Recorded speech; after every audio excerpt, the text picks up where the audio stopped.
the pitch is Luke towards shortstop. Petroselli's back. He's got it. The Red Sox win. And he's pandemonium on the field. Welcome to the Great American Collectibles Show, brought to you each week by the National Sports Collectors Convention. Join us every Wednesday evening at 6:30 Eastern Standard Time and get the latest news from the greatest experts in the sports collectibles world. You can watch us on the Great American Collectibles Facebook page, as well as YouTube, or you can listen to us on Spotify, Pandora, iHeartRadio, or any of your favorite podcast platforms.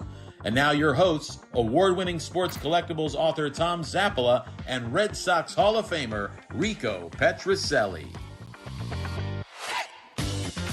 Welcome, everybody, to the Great American Collectibles Show. Brian Dwyer from REA Auctions, the Phantom, has joined us. Brian, how long has it been since you've been on? All your minions, they're great, but they all come on. You never come on, but now you're on with Thrilled.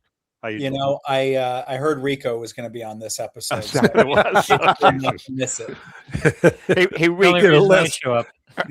Rico. Yesterday, you threw out the first ball at the Worcester, the Woo Sox game. How does Arias look, the shortstop? Yeah, first of all, for those who are watching or are not from the area, this is the Red Sox AAA team, and it's in. So how many miles? 60 miles from Boston or something? Not whatever. Even, I don't think. Beautiful ballpark and everything. He is definitely the next shortstop for the Red Sox. Are they going to call him up? You think they'll call him up in September? I think their season goes to middle of September. Oh, really? I'm not sure. I'm not sure of that, but they got playoffs. But yeah, they should call him up. He's the number 5 prospect in Major League Baseball. Yeah, no, he's definitely legit. He's legit. So that's. I mean, they need a story like he's almost as old as you are. Well, yeah, that's true. No, but plus he's been hurt and all that. So anyway, that's the shortstop of the future. Threw out the first ball, Tom. Guys, when they announced me, did you bounce it? No, I threw a good one. Halfway, it was halfway. But the only people that clapped for me were everybody over 70. The kid said, "Who the hell's he?" So, but funny. It was fun. It was fun. All right, listen, we got a good show today. Last week we got some unbelievable emails and comments about last week's show. We had Joe Orlando on, and we did a special 1-hour show with Joe. And today we're doing kind of like a follow-up to that special 1 hour. No other guests with Brian Dwyer of REA. Now, Brian happens to have his blockbuster summer auction going on, and we're going to talk about that. But this is a great opportunity. And I've always said this, between Joe and Brian and maybe really one or two other people in the hobby that we deal with, these are the guys that really have a really well-rounded knowledge of just about every aspect, Brian, of the hobby. I mean, you can talk about anything, and nothing is too controversial for you guys. Until you say, I don't want to comment on that. But other than that, it's pretty good stuff. But let's talk about the auction first, Bri. I looked at some of your, this is some really cool stuff. And I want to start it off with, I think it's your number 1 lot, that 1952 Topps unopened 5-cent wax pack. Can you tell us about that?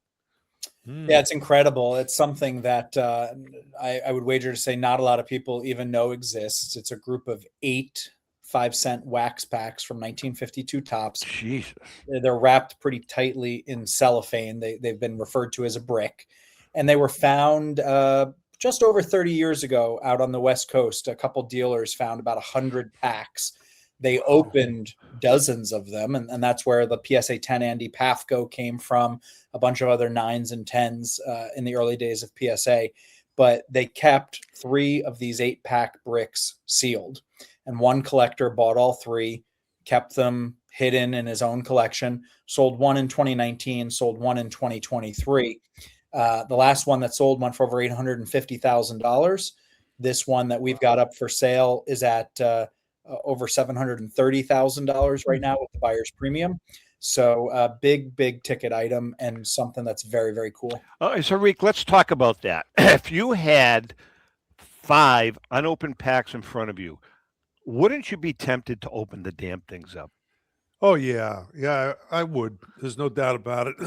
Especially early on, when it first started. No, I'm Uh, saying right now with the yeah. packs that he's talking about, Louis. Oh, absolutely. Yeah, I would be. But I if would be I was so if I was freaking Brian tempted. and I was, was consigned to me or whatever it was that it's in the auction, of course you're not going to do it. Louis, what are But your thoughts on that? Well, let me turn it around and ask Brian this, because I'm sure you have this discussion with co-signers all the time. What are the basics of the discussion? What are the basics of the decision? Yeah, so I mean, one of the discussions was, do you leave it as the brick, or Right. do you open the cellophane and then you have 8 individual wax packs? And we know what wax packs sell for. They've sold for 50,000. They've sold for 100 and change. I was of the opinion that let's leave it as a brick, because there's only 3 bricks known. PSA's graded 33 individual wax packs. So to me, it's much more special. It's much more rare. It's great story, part of hobby history. Leave it intact. And if somebody wants to take it apart when they buy it, let them do that. So we decided to run it as the brick. I wouldn't open them myself, but I'm maybe a little bit more risk averse than some other people. Brian, you know the story of JP with the 1959 unopened box that he do you know that story? I don't know. So JP, this is going back, he is, I don't know, probably 10 years ago, 12 years ago, maybe even longer. So he hooked up with a guy, he flew out to, I don't know, Indiana. The guy had unopened 1959 unopened Topps box. And he met the guy at the restaurant and bought it for, I don't know how much he paid for it, right? Got on the plane and opened up every pack. On the plane? On the plane. Jeez. He said he could not help himself. Now he got some. I mean, I think he had a Willie Mays PSA 9 came out of it. I mean, there was some great cards, some mantles. I think there were a couple of mantles, but he said he couldn't help himself. He tried real hard, opened up every pack on the plane. It's fun. I mean, I love opening packs as much as the next guy, but there's a difference in my mind between 2025 and 1952. Good point. That's tell me, guys, could the wax pack, the packs, when did they start buying the packs, manufacturing, however they came about? So in general or Topps? Let's say Topps, because they're a major name, Yeah, so I mean, Topps started making cards in 51. So you've got wax packs of cards starting in 51. 52 was their first big landmark set, 400 plus cards. Mantle, Maze, obviously big keys to that set. So we're 99.9% sure that these are low number packs, which would preclude you from getting a Mantle, but still rare. Well, how would you know that, Bri? So we know that from the dealers, when they open up these packs, they only got low number cards. Okay. So this find, See, I didn't know that, came from the Seattle area in the early 90s. And when they opened up the packs, they got PAFCO and other low number cards. So, Rico, your old friend Cy Berger is the man responsible for the Mantle card being worth so much money. You realize that, right? Well, they dumped him. Well, yeah, he was responsible for that, I believe. So, well, he was the guy. He was right. the guy with them, and he gave you a nice set of golf clubs. Oh yeah, no, I got the that was the bats. This I got. No, wait a minute. When you signed with Topps, what did you get? A stereo. We got. They gave us the right. Stereo. It turned to a stone after a while. That's great. No. Hey, you also have a 52 Topps near complete set. I think you've got 406 out of the 407. Yeah, we've got the 407, which is Mantle, but we're selling it individually because the demand for that card is just through the roof right now. So the whole set graded? Whole set's graded, all sorts of different grades, got low grades, mid grades, high grades, but an instant collection for somebody. What is that at right now, Bri? Last I looked this morning, it was $67.5 before the buyer's premium. That's pretty cheap. We got 5 days left in the auction. Yeah, that's true. What about, I've seen some of the notes that some guy sent me, but the pre-T206 cards. You talk about that? Yeah, you got a lot of them. A lot of so Like what? Old Judge, you got some old. I mean, you got a lot of odds and ends that came out, prior to the T206 set. Yeah, so Yeah. we've got a tremendous selection of cards from the Right. 19th century. Old Judge, we've got dozens of individual cards. We've got some of the scarcer large cabinet cards, Hall of Famers. We had a nice group of those that came in for the auction. And then we've got other, turn of the century 1900 era cards. We've got a Ramley Walter Johnson in a Great card. 5.5, which is just one of my personal favorites. Great card. A lot of scarce W600s, E107s. Wow. So if you like the rare turn of the century stuff, there's plenty to choose from. Nice. Right. Nice. Now that the whole world of tickets has changed, where you really can't buy tickets anymore. Everything's done on your phone. Is that an area of collectibles that's really worth paying attention to? And I'm not just talking, obviously I know that, tickets with events attached to them, command a big premium, but even, just a regular, Red Sox ticket from 1990, a game on July 5th. Are those worth holding on to? I mean, because they're not going to exist anymore, the tickets. Is it worth for collectors to hold on to those? And is that an area that is going to continue to expand because it's becoming obsolete? I think that we are seeing a lot more interest in tickets. I think that, as PSA grades these different collectibles, obviously they've been in cards forever, but tickets is newer, photographs is newer. You see more and more collectors gravitating to that because of the safety and security of the authentication process. So, I don't know if a random Wednesday day game from the Red Sox in 1990 is ever going to have tremendous value, but you'd be surprised what people collect. There are collectors that are looking for tickets from every year. There are collectors that are looking for tickets to their birthday or their kid's birthday. And then random things happen, they want a ticket from every game started by a certain pitcher, every pitcher's save, so it doesn't have to be a milestone event per se, but it could be a cog in the wheel of somebody's collection. How At a about certain point, Brian? I'm sorry. At a certain point, Brian, Ticketmaster took over the ticket process where they're just these printed out tickets that had no artwork to them and no quality to them. Yeah. They're probably much less valuable than tickets that had pictures or designed by the club, things like that. Good point, Lou. Yeah, so it goes both ways. Actually, I just submitted yesterday 3 tickets from the 1989 NBA Finals. So you had Bulls, Cavs, and those were very generic. I don't know if they were Ticketmaster or Ticketron, but they were just, date and time TBD type tickets, no artwork, no nothing. Those go for thousands of dollars a piece because of what happened in that game. So sometimes when the only way that you can get a ticket is that generic Ticketron, Ticketmaster ticket, collectors are going to be fine with it.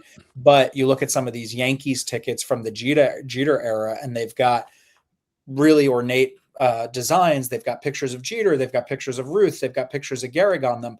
Those are more aesthetically pleasing, and they do go for a premium. Well, how about 1967 World Series tickets? Good. That's a good question, Rick. That was a big deal. So those are definitely collectible. Okay, Well, what about hold on, Rico. What about a 1967 World Series ticket signed by Rico Petroselli? Nothing. Can't put a price on that. Yeah, right. Starting shortstop. Well, listen, I got my Elsie. My wife kept a couple of tickets. They were $12 tickets. World Series. I forget which game. So look, I don't want to. I'll take 20,000. No, but hold on a second. No, but hold on, Rico. Brian. I'm serious about that question. With Rico participating as a starting shortstop in that game, and he's got 2 tickets that his wife happened to keep. Is he better off signing them or just leaving them as is?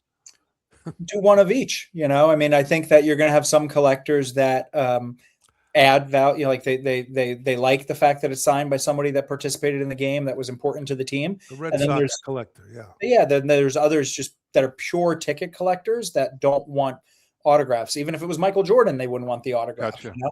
Yeah. So That's different depends strokes. on the Different person. folks. That's Well, it's- now that this has come up and we're in Rico Zero and all this stuff, I have sitting beside me a program from a game program from the Red Sox from 1969. How are programs working in this market? So it's funny because we publish a magazine every national called Hobby Intricacies that we give out at our booth, and one of the questions that we asked our employees for this edition of the magazine was, what are some undervalued, underappreciated parts of the business? And one of my employees very astutely said that programs he feels like are tremendously undervalued given their proximity to tickets. People collect tickets because they were there, they were available for the game. The programs were there and available for the game too. And I think he used the example of Jim Brown. Like a Jim Brown debut ticket is a 5-figure ticket potentially, but you can buy the program to that same game for $500. So they haven't yet caught on. I do think that they have some potential in the future. And I think that, if PSA starts encapsulating programs more widely, you may see values increase. Well, Brian, I did pretty well, if you recall. Yeah. Several years ago, I think I consigned them all to you over a period of time. I had a program from every year that the Red Sox were in existence, if you recall, and you kind of spread them out. And I was really happy with the return on those. And I think you probably sold 25 or 30 of them. Lou. And then Rico, I had Rico, if you recall. No, he said he's never gonna sell. Lou, he said he's never gonna sell them when he asked me to sign one of them. No, listen never to me. sell 'em. Hold on. No. See, I know, you're not yeah, letting me right. finish. You're not letting me All right, finish. go ahead. I asked you, I took every single program from your entire career, and you were nice enough to sign the cover of those. And I have those. Those are from my own personal collection from 64 or 65, Rico, through 76. Yeah, 63, but still. 63. I have every one, and they're in a nice binder, and they're in my closet here. Mm-hmm. And I thank you. Oh, sure. Well, no, I'm serious. No, I know. I'm just kidding. But I also have every program from 1987 on that I have not been able to give away. So whatever.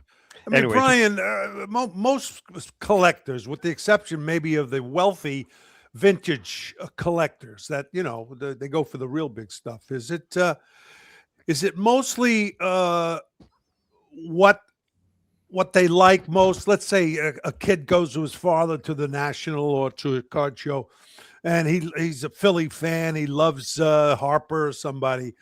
And is that what you're seeing more of that as far as, the new collectors especially? I mean, what they're gravitating towards? Yes. Yeah. Thank you. Yeah.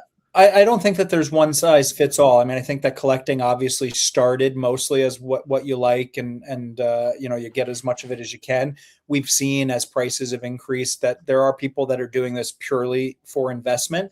I would say that there's a mix of people coming in. I talk to a lot of people at the National that are getting back into it with their kids, that are getting back into it after a long break because they have fond memories of it from their childhood. So I don't think it's all investment, but it's hard to ignore that there are some people that are looking at this purely as investment. Yeah, Brian, Brian, I want to get into some of this stuff that you're just touching upon. But what the first question is, what is your take of the National, and what were your thoughts? I thought it was massive. I thought it was busy. I thought it was overall a good week. A tremendous amount of people. I always enjoy going to the shows to put faces with names. I mean, I can't tell you how many people I meet for the first time every National. And so that's what I love about it. I didn't get to see all of it for probably the first time in a long time. There were parts of the show that I just never made it to. But overwhelmingly positive feedback from where I sit. Yeah. Did anything on the floor get a wow out of you? Did you see something that you didn't expect to see?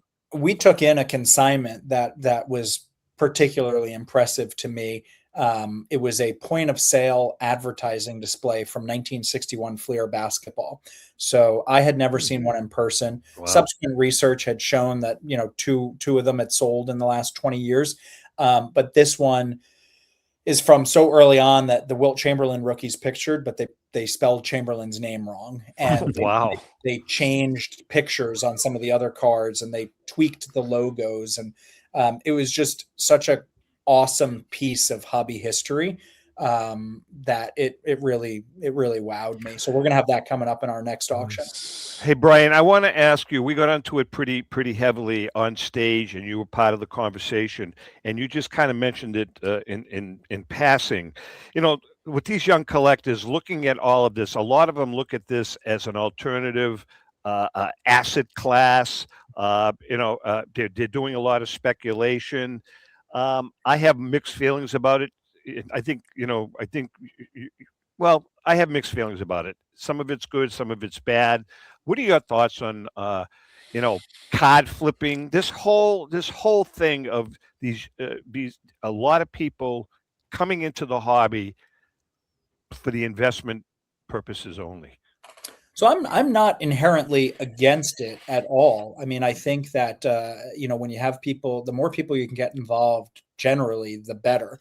I think that one of the things that's important that new people and especially young people understand is that yes, the market's doing very well right now. Yes, prices are increasing, and it's easy to flip. It's easy to make money. Things don't always go up. And so that's my only fear about some of what I'm seeing right now is that there's like a little bit of blinders on with some of these people. And often it's the younger people where they say, oh, well, my LeBron, I bought it for this and now it's worth this and it's going to keep going. This is just like any market. It can go up, it can go down, it can change, it can go through cycles. So I think we just need to be eyes wide open about that. But look, I mean, more people, again, generally better. Last week we were talking to so Joe, do and I. he had some real strong opinions of it. And I don't think we got into it on stage with you guys, but the whole eye appeal effect that's happening now in the hobby, where how important is that? Where you could have a PSA graded 4 whatever, T206 card, using that as an example. And the eye appeal is actually nicer than a T206 PSA 6 Mhm. card. Mhm. So how important is eye appeal and in the whole scope of things? Oh, it's hugely important. And I mean, you've heard over the years, buy the card, not the holder, right? So a 4 that looks like an 8 should outsell a 6 that looks like a 4 any day of the week. And what I like to tell people, mostly new people that are coming in, is that like the grading is like a pyramid. At the top, there's fewer 10s, and there's also less variation as to what a 10 should look like. At the bottom, there's 1s. There's a greater variety of flaws that can grade 1. You can have a card that's been folded 1,000 times and it gets a 1, or you can have a card that otherwise looks like a 9 or 10, but it's got 2 pinholes, and that's an automatic 1. So eye appeal is important. You should buy the card, not the holder. And I think that we're seeing a lot of wisening up, with the buyers now, that they if they're going to pay big money, they better get something that looks good for it. Is the whole Yeah. I don't want to open up a can of worms here, but is the whole Mike But he is. Baker component going to be a benefit? So, I mean, I think it depends on the individual collector. So there are people who have been doing this for a very long time that will say, I don't need anybody to tell me what is a good looking card and what's not, right? I know if a card's graded a 4 and it looks like a 5 or a 7, I can discern that myself. There are other people that say, look, these stickers kind of rise cards to the top and make it easier for me to understand what might be worth an extra look because it's going to be high end for the grade. So we've seen stickers in other disciplines like coins be very, very successful and be adopted widely by buyers. But I know people that love them. I know people that hate them. And I think it's going to be your mileage may vary type thing. Well, it's great if you have the card in your hand and you can tell what the eye appeal is. But if you're on eBay or you're on an auction site or things like that, it can be you tend to lean a little bit on an independent evaluation of the card. That's a good point. Yeah. Yeah, for sure. I think that these stickers, they have had the cards in hand. They have been able to look at them. I think that a company like REA has always done a good job of saying, we feel like this is graded better. We feel like this is strong for the grade. We've called attention to that, which is why over the years we've set a lot of records on cards because we call them out. But the stickers just are easier for people to pick up, like you said, Lou. All right, we are chatting with Brian Dwyer from REA Auctions. His summer auction, the big blockbuster summer auction is going on. We're going to talk a little bit more about that. We're going to take a break right now. When we come back, we're going to have an on deck with Rico, because Rico, I need your opinion on something. So the question this week is coming from me. Hang in there. We'll be right back. I'm not answering it.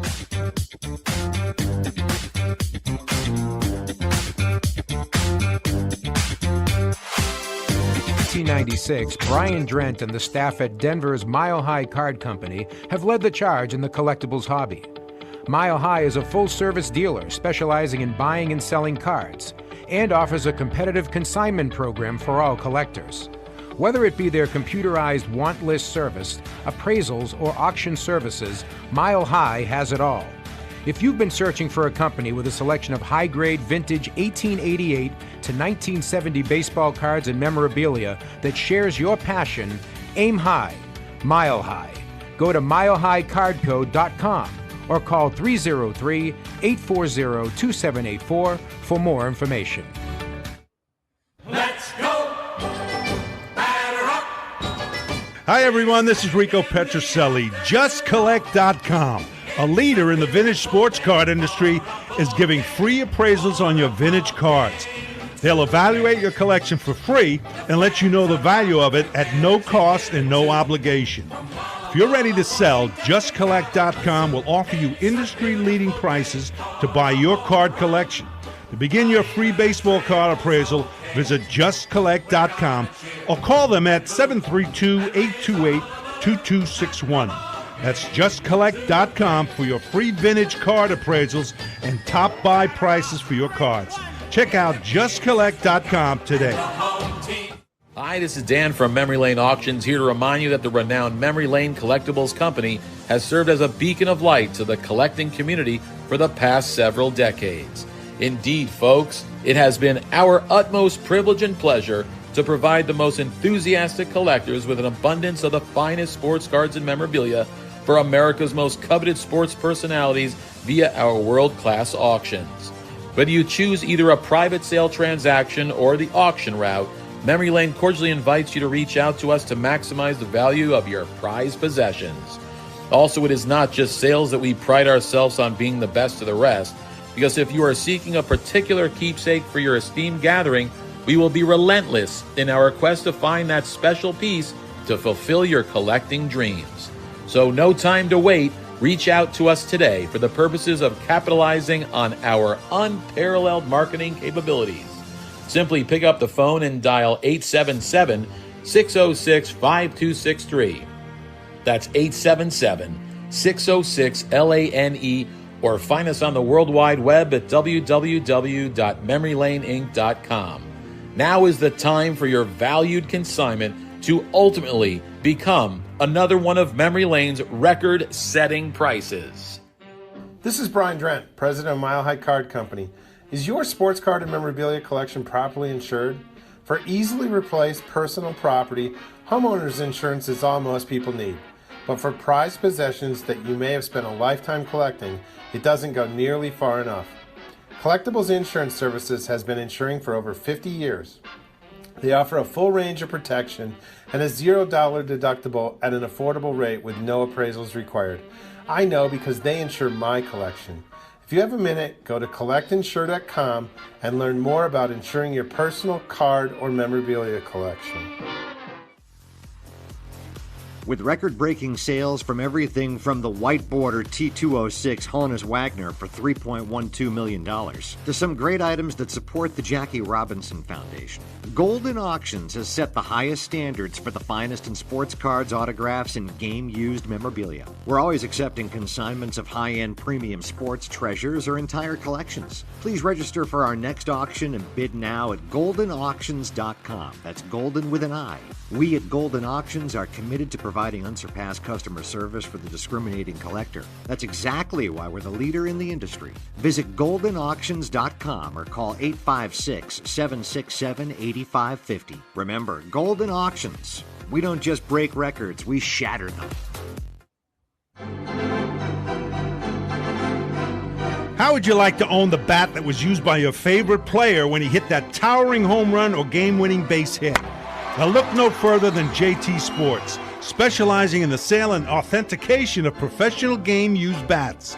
As the official authenticators of professional model game-used bats for PSA DNA, JT Sports will guarantee the authenticity of any bat purchased from them. JT Sports also buys and sells game-worn uniforms, gloves, and baseball equipment. The unique quality of the collectible is what JT Sports is all about. Give them a call at 609-487-8003 or check them out at GameUseBats.com.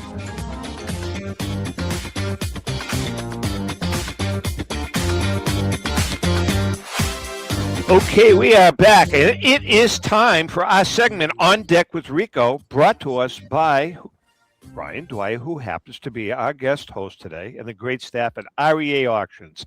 Don't forget to get your bid in by going to collectrea.com, especially for their summer auction. That's Robert Edward Auctions for extraordinary results and extraordinary service. Rico, this question this week comes from yours truly, me. The reason being is a lot of people have asked me, what is his take? What is his take? What is your take on this year's Red Sox team? Well, let's see what's happening. They had a great run of all those wins. Everything was going right, which happens to every team. Things go right. You know, the ball falls in, somebody makes an error, and you take advantage of it. And right now, they lost 4 in a row, but I wouldn't panic. They're still a better team. What's the old saying? You know, the team is not as bad as when they're bad and not as good as when they're good. So they have a shot, at the wild card. Probably not unless they have another long winning streak, of the division. So that's what they got to work for. And I could tell you some of the things that they're not doing, like they were not doing early in the season. The hitters, especially, pitching's pretty good. What about small ball? They're bunting a lot. They're doing a lot of that stuff. Yes, it's great. But I think it's great too. That's what they need to do when they start to lose a little bit. Start getting men on base because they got guys that can run, but they're missing their pitch. They're missing. They get a pitch. Look, the hitter looks for a mistake out over the plate or up in the zone if he's can hit high balls, and they're missing that right now. They're fouling it off or missing it. Then they chase. That's exactly what they were doing. So Rico, let me ask you this. When you get into when you're hot, when you're on a hitting streak, and you've had some great hitting streaks seriously over your career, you have a confidence. The ball looks bigger. Yeah. So what happens? What happens on the switch? So in other words, when you have a real hot streak going, and then you get into a slump, what happens? What happens to the mind? How does it all work? Yeah, well, look how emotional the Red Sox and other teams as well. You go into that streak, there's a lot of emotions, and there's so much your body can take. I don't care how young you are, and in shape you are. The balloon bursts, and you just is not as quick as you were, when you were going good. When you're going bad, you're not watching the ball, you're not seeing the ball, trying to pull everything and all kinds of stuff. And now I see they're pressing. They're pressing now, they're missing pitches. And what gets me? If you watch pitching, pitching wise, all teams, because I got MLB, right? And I watch all these games. I love to.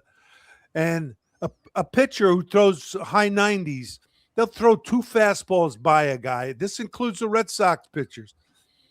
And then they try to get him to chase. If he doesn't chase, instead of he just threw 2 fastballs, 97, 98 miles an hour. Here comes the slider or the swerve or whatever the hell they call it, and they hang it. Bang. Home run. So what are you saying? You're saying come after him 3 times in a row with a fastball? Just the third time, throw another fastball, but throw it up. Or reel down if you can. It's easier to throw it upstairs. Maybe he'll chase it, okay? But they'll hang a breaking pitch and boom. I see it. You see it on the highlights. I see it in games all the time. But when hitters go bad, they miss their pitch. Foul it all. What was your? I know what your longest losing hitless streak was. That's one thing I was very fortunate. I didn't go into any long is 0 for 32 bad? That was pretty bad. but Rico, I'm sorry. I've been equating this team to the 2013 team, which kind of came out of nowhere. Came out of nowhere, but that was a veteran-based team. It occurred to me during the streak that the 67 team might be a better comparison because that was a young team that absolutely came out of nowhere. No doubt. What are the parallels that you see? Very much similar. Doubt. Really similar. They made a couple of good trades. I think O'Connell, we got Bell and a couple of other guys. Howard. Ellie, also. When you got Kenny Harrelson at the time, Kenny was the Hawk. When Tony got, he got a lot of big hits. You got veterans. I like the trades that they made. The kid behind the plate, I saw him last night, and he's quick. Yeah, he's going to be a good catcher. Got a quick bat, boy. Rico, just one last question. What was we know what your biggest hitless streak was. What was the best hitting streak you had in the majors? 2 games. No, come on. I don't know. 12. I think 12 games. I think I recall that. 12 games. It was a 12-game hitting streak. Yeah. Well, my great speed. I beat out a couple of infield hits. Don't laugh, you. Listen, that's enough about me. Let's get back to Brian. Do you hit 40, Rico? Do you wish they had Wally the Green Monster in the dugout? Making every time they'd have to put that thing on his head. It must smell real good, huh? But I can see Rico with that Wally thing on his head. Jeez. Absolutely. No, I ain't, little times put it on these kids, let them, all right, let's get back to Brian. Yeah, please. Brian Dwyer's got his. I have a question about go to Dwyer. I am very, very interested in because I one of my big interests is the growth of the industry and keeping everything going. But I was very curious about the international market. How involved are the not just yourself, but the whole American industry, part of it? Yeah, I think that the international growth has been just as big, if not bigger, than the domestic growth. We've always seen tremendous interest in basketball cards, modern cards, gaming cards from Asia. We have dozens of different countries represented on our mailing list. We have active participation from double-digit countries in almost every auction. As Pokemon and Yu-Gi-Oh! And One Piece and these other games have become bigger and the dollars have become bigger, you're seeing even more international users. So I suspect that it'll continue to grow. We see Topps opening up stores in Europe. We see a lot of effort being made to reach international consumers. So I think you're just going to see that play a bigger part of the market as we continue going on. Japan must be is huge. Tremendous. I think. Yeah, and you look at a guy like Ohtani, and he's probably responsible for a lot of that interest. Just tremendous appeal worldwide. Brian, you have a huge selection of non-sports cards in this auction that I noticed. I mean, from everything, and there's some pretty cool stuff in there. Yeah. Not a lot of Pokemon this time around, I believe. But my question is, you, like everybody else in the vintage world, there was a learning curve. You guys had to all kind of step up to the plate almost overnight to really get acclimated to what Pokemon was all about. Did you have to bring in an expert, or have you hired an expert that can handle your Pokemon influx? Yeah. So, I mean, the most important thing for us is knowing what we don't know. So, if you showed us T206s, we could handle that no problem. But as we started to see more Pokemon, as we started to see more gaming, even just as we started to see more modern, it was important for us to go out and find people that, for them, that was easy to understand and easy to communicate to our buyers. So, yes, now we have a TCG person on staff, we have a modern person on staff. And that just allows us to be more confident in how we handle this, because we talked about this at the national. Like these modern cards, they're making so many different parallels. There's so much more Right. going on. It's hard to understand. It's hard to understand the rarity sometimes of some of these cards. And when it comes to fraud, there's more elements that you can tweak and be fraudulent on with the modern cards than a 52 top. Well, Louis, you and I were speaking. I think we were talking about that with either Joe or a couple of weeks ago, but that because of all the variations now, has the rookie card really kind of become watered down? I'm talking about the actual rookie card, because there may be 25 Roman Anthony rookie cards, using him as an example. You mean modern? Yeah. Mm-hmm. Yeah, the rookie card is not what it was 50 years ago, not even what it was 30 years ago, probably. Right. To your point, there are dozens, hundreds, sometimes thousands of cards that qualify as a player's rookie. And so what I think we're seeing now is, look at a guy like Mahomes, look at a guy like Trout, Otani. You're seeing certain issues gravitate to the top of the pile as the ultimate desirability. They're the flagship card associated with that player. And then there's just a hierarchy of rookie cards. Do you want something that's numbered? Do you want something that's a parallel? Do you want something that's autographed? Do you want something that's licensed, unlicensed? So there's just more variables now, and every collector is going to figure out what works for them. Yeah. Talk to me a little bit, Brian, about, because we talked about people who see this as an alternative asset class and investors coming into the hobby more and more. An investor walks in your door today and he's got a lot more money than I do. And he wants to open a portfolio on cards. Let's do cards specifically, and say, how would you tell him to start? What's the split for modern and vintage? What are you targeting? What do you want in your collection? Yeah. So, I mean, I think that a lot of it depends on what his timeline is. So, we have conversations like this frequently where, are you looking to buy and sell within a year, or are you looking to buy and sell within a decade? And the answer is different, depending on your timeline and your approach. I do still think that vintage is the safest area of our hobby at this point in time. I think it's tried and true. I think you know what you're getting with guys like Mickey Mantle, Jackie Robinson, Babe Ruth, etc.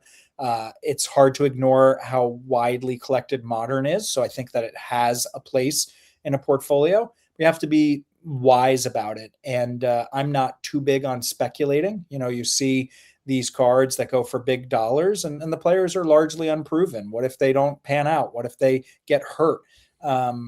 So I would advocate for a heavier vintage portfolio, likely, not ignoring modern, but being intelligent with how you spread your money around.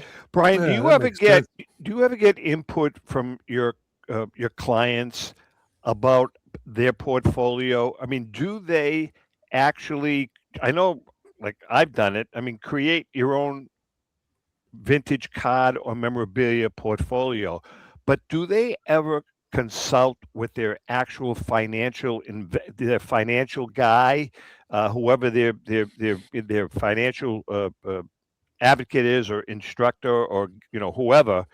Do they talk about, here, how can I blend this into my 401k or my IRA or my investments? Do you ever get any of that input? Yeah, we hear that a lot. And you obviously know Tom at Destiny. I mean, he works with people, high net worth individuals, where collectibles are a portion of their overall investment strategy. And I think that portion is an important word here. I wouldn't advocate that somebody go 100% collectibles for their retirement, But I think that if you have the knowledge, if you have the inclination, if you have the disposable income, it can be a very worthwhile part of your planning. So yes, depending on the dollars and cents involved, you're going to want to incorporate your financial planner into these discussions. The way that prices are escalating, it's not an insignificant part of most people's estates anymore. But I think everybody's situation is different, obviously. We are chatting with Brian Dwyer from REA Auctions. Brian, I also noticed in the auction you have a ton of really cool Type 1 photos. Yeah. That's another area of the hobby that over the last, I don't know, 5, 6, 8, 10 years has just kind of exploded. Are you seeing continued growth in Type 1 photos? We are. Yeah. Type 1 photos is for those who are listening. Good point. Why don't you explain what a Type 1 photo is, Brian? Yeah. Thank you, Rico. The PSA came up with, in conjunction with their authenticators, Henry Yee and others, a classification system that looks at a photograph and says, when was this photograph produced in relation to the original negative? So a Type 1 photograph is something that is going to have been produced within about 2 years of that original negative being made.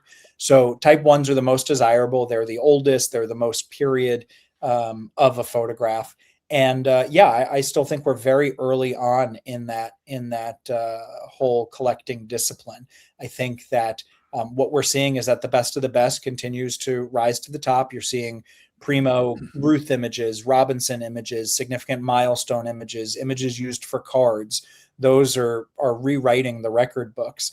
But there's still plenty of great photography out there where just from an image perspective, it's beautiful, it's aesthetic, it's a good collectible, and it's not going to break. You've got some really cool ones. I mean, I went through, you have a pretty extensive collection. These the black and white photos from the press, a lot of them are, from the newspapers and stuff. We even have a number of, we've got like a circa 1993 Derek Jeter photograph. That's a Type 1, Nice. And it's significant. It's a rookie image of Jeter. We've got rookie image of Kobe and Ken Griffey, and we've got some entertainment photos in this auction. So, it doesn't have to be black and white for it to be a Type 1. It's all just about the dating of the original negative. But, they're awesome. Hey, listen, before we take a break, we mentioned Tom Ruggie and Destiny Wealth, his Destiny Wealth office. Why don't you tell us, Rico, about our good friend Tom Ruggie? Well, if I had the copy, I would. I sent it to you. I got the Philly show copy. I sent you Ruggie this morning. No. Oh my God, Where's you're my pathetic. phone? Absolutely pathetic. I got it on my phone. If you have it, you can read it. If not, I'm going to have to do it. Well, what'd you do? Send it on. I emailed it. Hard to find good help these days. You emailed it? Wait a second. I did both, Rico. You pay no attention to my emails or texts. I don't got it on my ERA here. What do they call it? ERA. Hold it. Nope. I'm going to give you one more minute. Okay. Nope. Unknown sender. No text, no nothing. Huh, nothing. Yeah, help me God. Absolutely God. Philly show. The Philly show. Lou, do you happen to have it? Because I have it. I have the Philly show, but no, I don't have it. I'll do it. I want to talk to you about our friend Tom Ruggie and the staff at Destiny Wealth. Former friend. If you're a card or memorabilia collector, have you ever thought about how to manage your collection long term? Well, I certainly have. Now, this is Rico speaking, by the way. Well, I certainly have. I looked through my personal collection and through the advice and expertise of Tom Ruggie have learned that you need a professional to help you categorize, evaluate, and eventually put a liquidation plan together with dealers or auctioneers if you or your family decides to sell your collection.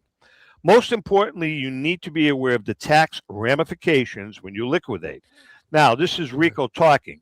Although Zap and Lou have begged me to include them when it comes time to depart with my 40th home run ball or my 1967 World Series glove, I'm going to Tom Ruggie, and I want him to tell us what to do with it.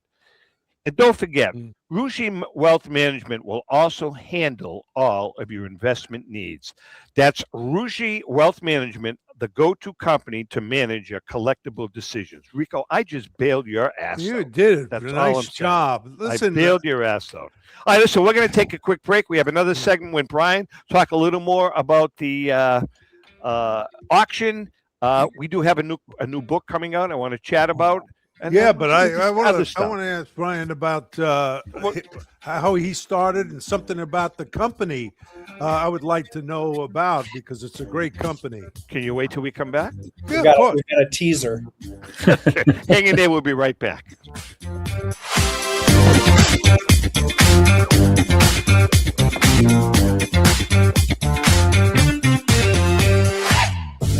This is Brian Drent, president of Mile High Card Company. Is your sports card and memorabilia collection properly insured? For easily replaced personal property, homeowners insurance is all most people need. But for prized possessions that you may have spent a lifetime collecting, it doesn't go nearly far enough. Collectibles Insurance Services has been insuring for over 50 years. They offer a full range of protection and a $0 deductible at an affordable rate with no appraisals required. I know because they insure my collection. If you have a minute, go to collectinsure.com and learn more about insuring your personal card or memorabilia collection.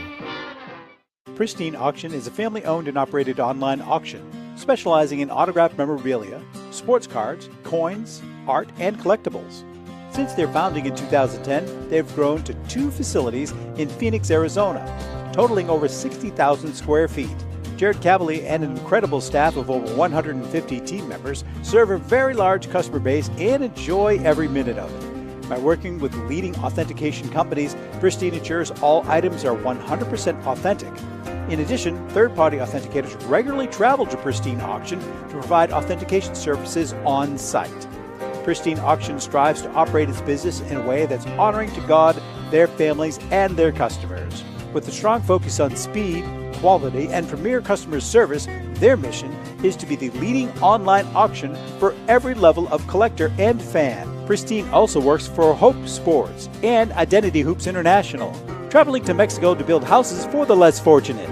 Pristine Auction offers several online auction formats with thousands of auctions ending each day.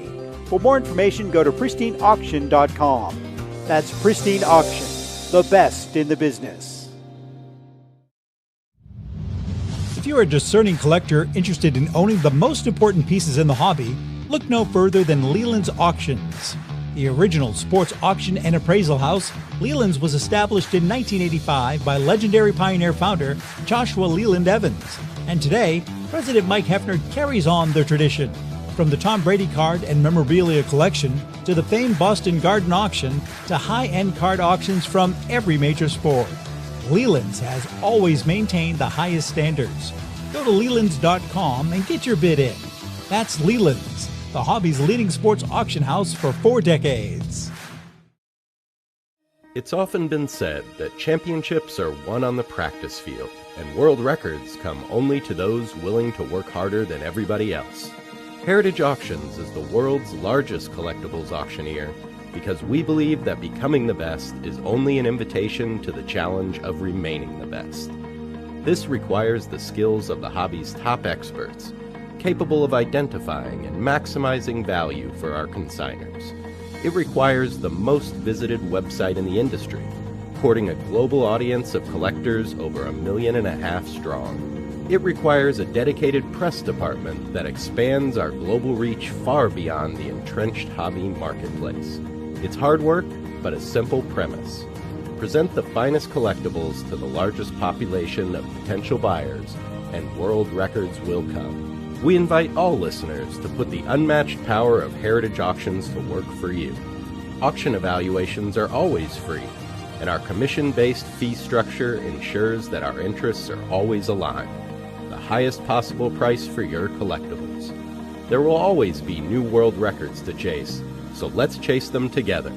Visit our website at ha.com and request your no-obligation review today. Hi, this is Dan from Memory Lane Auctions, here to remind you that the renowned Memory Lane Collectibles Company has served as a beacon of light to the collecting community for the past several decades. Indeed, folks, it has been our utmost privilege and pleasure to provide the most enthusiastic collectors with an abundance of the finest sports cards and memorabilia for America's most coveted sports personalities via our world-class auctions. Whether you choose either a private sale transaction or the auction route, Memory Lane cordially invites you to reach out to us to maximize the value of your prized possessions. Also, it is not just sales that we pride ourselves on being the best of the rest, because if you are seeking a particular keepsake for your esteemed gathering, we will be relentless in our quest to find that special piece to fulfill your collecting dreams. So no time to wait. Reach out to us today for the purposes of capitalizing on our unparalleled marketing capabilities. Simply pick up the phone and dial 877-606-5263. That's 877-606-LANE, or find us on the World Wide Web at www.memorylaneinc.com. Now is the time for your valued consignment to ultimately become another one of Memory Lane's record-setting prices. Hey, I'm Mike Petroselli. If your company is looking for the best in marketing and promotional items, you'll hit a home run with Petroselli Marketing. With over 8,000 suppliers and 650,000 imprint-ready items, we can get your company the visibility it needs to get your maximum exposure. Whether it be office promotions, wearables, automotive, sports items, and everything in between, Petroselli Marketing can do it all. Our design staff will even work with you from concept to delivery and customize your products. At Petroselli Marketing Group, we will get your brand in front of your audience. Contact us at info@petrosellimkt.com or call us at 603-880-3202. That's Petroselli Marketing, where no dream is impossible.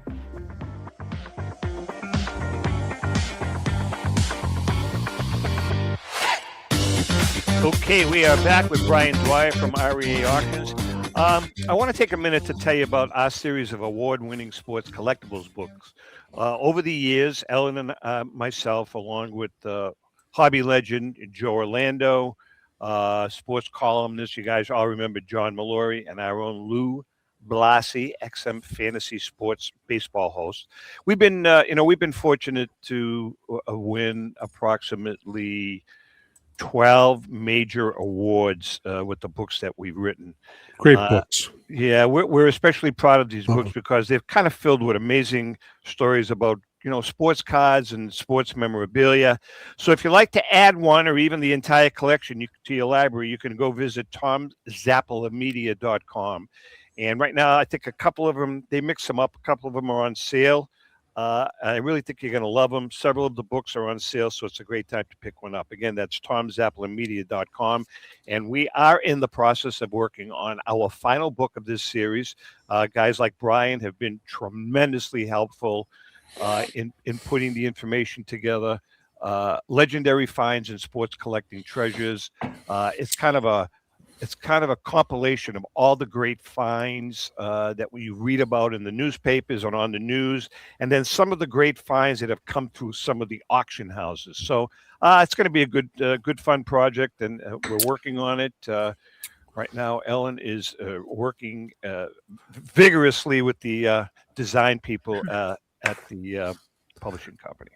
Yes. All right, let's get back to Brian. Brian, there's been a lot of.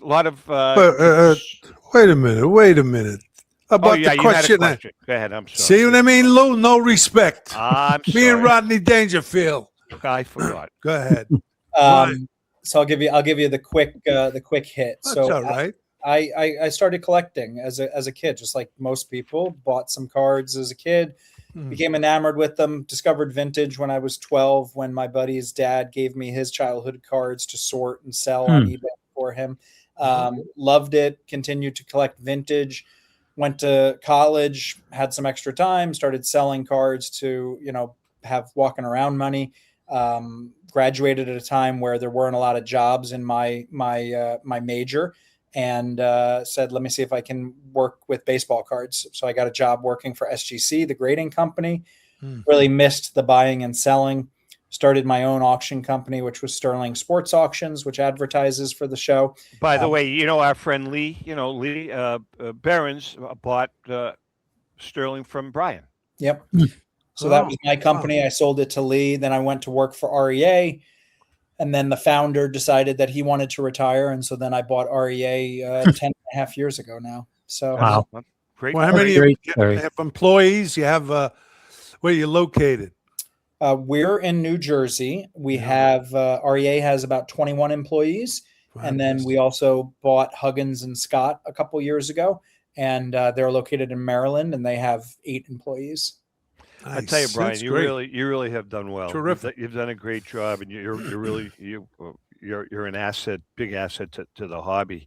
Yeah. Hey, Brian, there's been a lot of concern. I want to use the word concern amongst the collecting world about backlogs from the major third-party authenticators. And I want to get your thoughts on that. I know Nat is planning on a $200 million infrastructure addition at some point in time. They're going to hire 1,000 employees over a period of time.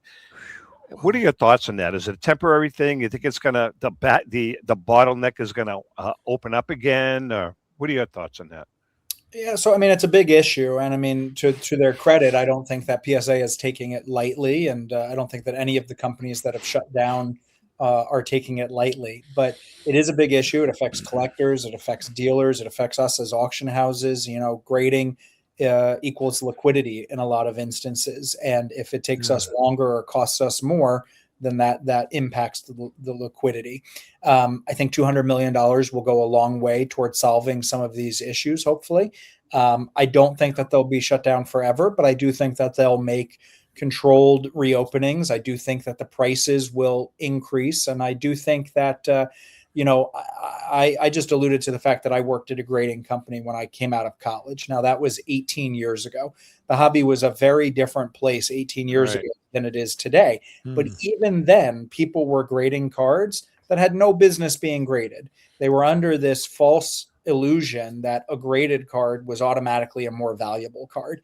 But it wasn't the case, either because the condition was low or the card just wasn't selling for more than the grading fee. And I think that there's a lot of that going on right now. Companies like PSA have made it easier for people to submit. You can walk into a GameStop and just submit cards. Right. And it's people aren't taking the requisite time to learn what they're doing, and they're submitting cards that have no business being submitted. So good point. That's good for the bottom line of companies like PSA that provide the service, but it's bad for the overall ecosystem because it kind of gums up the whole process. We are chatting with Brian Dwyer from REA Auctions. All right, Rico, now you can try earning your money. How about the Philly show? You think you can read that one? Well, Lou has the copy, too. Want to do half and half? No, you can do it. Lou's got his own reach to do. All right, East Coast Sports Marketing, along with eBay, are pleased to present the Philadelphia Sports Collectors Show, known as the Philly Show, from Friday, September 25th to Sunday, September 27th, held at the Greater Philadelphia Expo Center Halls, A, B, D, and E, at 100 Station Avenue, Oaks Park, Pennsylvania, 19456, in case you want to mail them something. The Philly Show is bigger and better than ever. Shop over 1,000 tables from 300 of your favorite hobby dealers from across the country, displaying sports cards and collectibles from the 1800s to present day. Visit the new Pokemon TCG section of over 150 tables. See? Major sports auction houses and third-party grading and authentication companies are on hand to assist your collecting needs. The Philly Show is family-friendly, and all kids 10 and under getting for free, and the military gets 50% off. By the way, I'm a veteran, so I get that. You were a Cub Scout. All right, that too. Autographed guests to include, look at this. This is current Philadelphia Eagles. Forgive me if I mispronounce. Cooper DeJean. Yeah, that's good. Dallas Goedert. Yeah. And Brandon Graham of the Philadelphia Eagles. Baseball greats. I wish I was there just to get their autographs. Jim Thome. Roger Clemens. My God. Basketball Hall of Famers. Julius Erving, who were mine and my four sons' favorite basketball player at that time, Allen Iverson, and many more. For more information, go to phillyshow.com. Remember, since 1975, the Philly Show is where it all started. By the way, that's here's true. Here's a major announcement that Rico ahead. doesn't even know. Oh, yeah. 1 year from today, not 1 year from today, but at the Philly Show next year after the National, Ellen and I will be appearing there to do a book signing with nice. Joe Orlando, and Rico Petrocelli will be there for. We hope. He just found out. As long as he's vertical, Rico will be there to do a major signing at the Philly Show. Wait a minute. Even if I'm not, if I'm the other way, I might. Well, be you remember that movie? Remember that movie El Cid with Charlton Heston when he croaked and they stuffed him and they put him on the horse and he looked like he was. We can do that with you. Absolutely. Hey, I'll fake it. Right? Yeah. All right, Brian, what are some of the other things? We got a few minutes left. What are some of the other really cool items? Because you got a nice wide arrangement of memorabilia, cards. What are some of the other highlights? Yeah, I mean, there's a tremendous amount of unopened material. We touched on the brick to start the show, but there's unopened boxes from 61 and 62 Topps football, 86 Fleer basketball, just some crazy rare stuff in there. Gowdy Garrigs, both 34 Gowdy Garrigs in 8, both 38 DiMaggios in 8, T206 Green Cobb in a 7, 1914 Cracker Jack Cobb in a 7, E121 Ruth in a 6.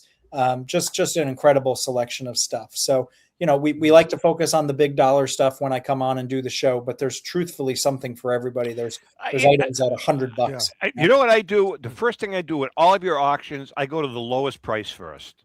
I work backwards because you always, unequivocally, you will always find a really good buy that either someone bypasses or misses. So I always work from the back up, and there's some great stuff in there that you can find. It really is. Big selection. Sure. Yep. We got a couple of minutes left. First of all, let's do this. Louis, how about our friend Tom Finkelmeyer? Well, as you know, Tom, the Finkelmeyer Insurance Agency has been insuring collectibles since the early 80s. The late Tom Finkelmeyer wrote the original sports memorabilia insurance policy when no one else in the industry was insuring sports collectibles.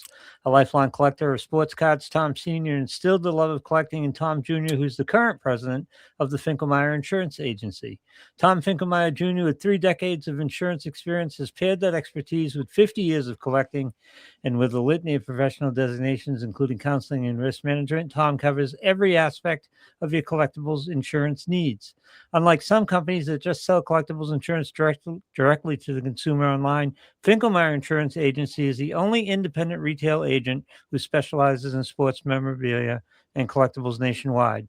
Representing all major companies that sell collectibles insurance, there's no agent that insures more collectors, dealers, appraisers, auctioneers, or events in the collectibles hobby than Finkelmeyer Insurance. A good friend and hobby legend, John Tobby of JT Sports, has been using Finkelmeyer Insurance for over 20 years. For more information, go to thefia.com. That's Finkelmeyer Insurance, where collecting is our passion. And lastly, our last read. This has been like a big infomercial today. I mean, we got inundated. A lot of reads. Man, this was another last minute one. He said, "Can you do it again?" I said, "Fine." We want to talk about our pal, Michael Veriali, and his unique business model, Sports Cards the Hobby.